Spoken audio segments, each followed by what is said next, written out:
Assalamualaikum warahmatullahi wabarakatuh. Kami mengarungi sungai untuk menuju pemakaman Raja Merlompo, seorang raja yang bersama rakyat berperang melawan Belanda. Raja Merlompo sebelum mendapatkan tahta menjadi raja adalah seorang panglima perang kerajaan Simargolang. Pada tahun 1867, Raja Martolo menyerahkan kekuasaan tertinggi kerajaan Simargolang kepada Raja Merlompo sebagai panglima perang dan juga sekaligus adik kandung dari Raja Martolo. Assalamualaikum Pak. Waalaikumsalam. Jadi begini Pak, kami melakukan survei bahwasannya di Asahan ini ada kerajaan Simargolang. Kami juga melakukan survei bahwasannya Bapak salah satu keturunan dari kerajaan Simargolang. Bolehkah kami mengetahui sedikit kisah tentang kerajaan Simargolang Pak? Oh iya, memang kebetulan saya ini salah satunya dari keturunan Raja Simargolang. Raja Simargolang ini adalah keturunan dari Raja Bor-Bor. Salah satunya makam yang ada di Loburapa, yaitu Kecamatan Bandarpulo. Terus mereka itu turun ke Merjanji Aceh, di pergantian turun ke Pulau Raja, dan terus turun ke Teluk Dalam. Jadi Raja Simargolang masa itu berkuasa di tahun 1454 sampai di tahun 1946. Jadi inilah yang berkuasa di tahun itulah Raja Simargolang ini berkuasa, yaitu di Kabupaten Asahan. Kami juga melakukan survei bahwasannya ada satu tokoh dari kerajaan Simargolang ini, tokoh yang paling terkenal pada saat melawan penjajahan Belanda. Apa Bapak mengetahui Raja Marlampo? Di masa itu Raja Martolo mengasih kekuasaan kepada Raja Marlampu di tahun 1868. Memberi kuasa, masa itu dia kuasa untuk melawan penjajah Belanda. Jadi disitulah masa itu Raja Marlampu berkuasa untuk melawan penjajah Belanda. Masa itu di Kabupaten Asahan. Di sini ada 3 poin yang Raja Marlampu membuat 3 poin ini, yang salah satunya pertama membuat benteng. Raja Marlompo menyuruhkan mawas diri kepada raja-raja tetangga dan rakyat saat mengadakan pertemuan akbar. Pertemuan yang dibuat juga untuk memberitahu kepada rakyat peralihan kekuasaan kerajaan untuk mempertahankan tanah nenek moyang. Ini dulu warisan Raja Margolang, aku bilang hampir 5 hektar. Inilah membuktikan atau kita itu. Itu opung kita itu, opung Raja Marlampu itu dia tempuh. Di situ semua orang banyak dulu datang dari Kisaran. Bahkan Presiden apa, Presiden apa dulu yang diresmikan ini? Yang datang Panggabian kan? Panggabian. Ya. Panggabian datang kemari dulu karena dia di sana mimpi katanya. Mimpi dia ketemu dengan, kan ini atau Raja Opung Raja Marlampu ini cucu dari Sisingamangaraja. Jadi karena dia mimpi ke situ, datanglah dia mencari keturunan Raja Marlampu ini, keturunan Margolang ini ke Pulau Raja. Dibawa itu dulu sampai jarak kemari, itulah ditanam pohon beringin, menandakan itu di tubuh. Di situ. Ya, kita bermotor-motor dulu kan, datang. Kan Raja dulu gubernur dia itu, EP Tambunan. Datanglah dia kemari.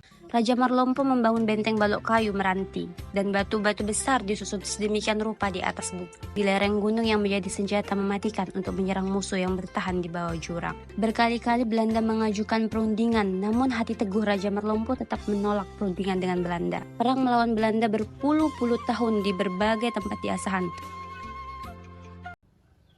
Ada nggak harapan Bapak untuk Raja Marlompo ini untuk diakuin sebagai pahlawan kemerdekaan? Ya pasti ada, karena kita tengok sejarah-sejarahnya Raja Marlampu ini melawan penjajah Belanda dari tahun 1868. Itu kan dia sudah berkuasa melawan, macam saya bilang tadi kan ada 3 poin itu dia membuat gagasan itu. Kenapa nggak diakui ya? Kan gitu kan? Ya harusnya diakui gitu kan, bahwasanya Raja Marlampu ini adalah jadi pahlawan nasional gitu.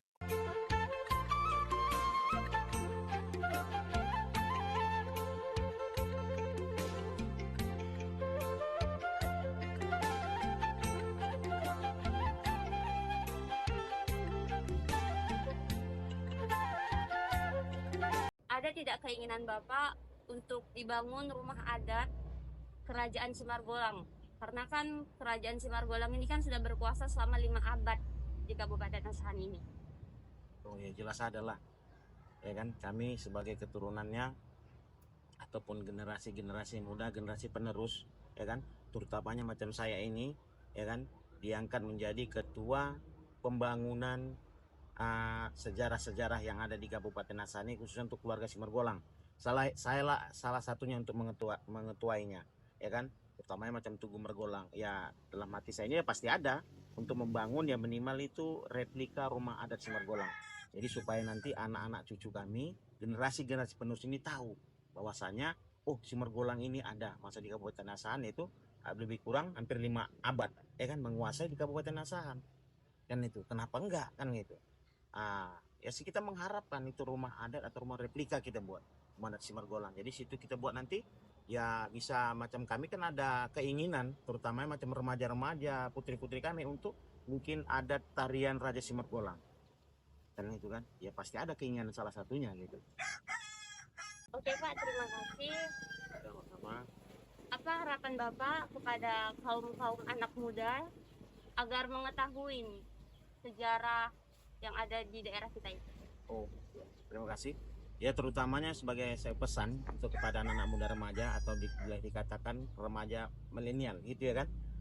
Ya harus kalian itu tahu bagaimana berdirinya kerajaan ataupun sesepuh-sesepuh kita untuk memperjuangkan Indonesia ini atau mempertahankan NKRI ini, ya kan? Karena adanya orang lama, makanya ada orang baru kan gitu.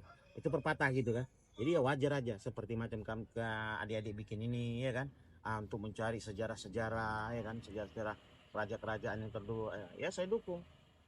Itu harapan kita sebagai ya orang-orang tua bisa dikatakan gitu kan. Ya ini teruskan ya kan, supaya anak milenial ini tahu ya kan, ini ada, ini sejarah seperti macam ya adik-adik bikin sekarang ini ya kan.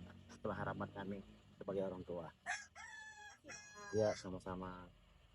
Perang melawan Belanda berpuluh-puluh tahun di berbagai tempat di Asahan. Perlawanan ini dengan penuh rasa tanggung jawab menjaga kampung nenek moyang. Namun kabar buruk datang dari Tanah Batak yang menjadi mitra kerajaan Simergolang. Tepat pada tahun 1904, kerajaan Batak yang dipimpin oleh Sisingamangaraja berhasil dikuasai Belanda, dan saat itu Sisingamangaraja gugur dan menjadi pahlawan di Tanah Batak. Kerajaan Simergolang pun mendapatkan serangan bertubi-tubi dari Belanda. Setelah berhasil menguasai kerajaan Batak, Raja Merlompo terdesak dan ditangkap menjadi tawanan. Dalam masa tawanan beliau jatuh sakit dan akhirnya gugur menjadi pahlawan di tanah Asahan ini.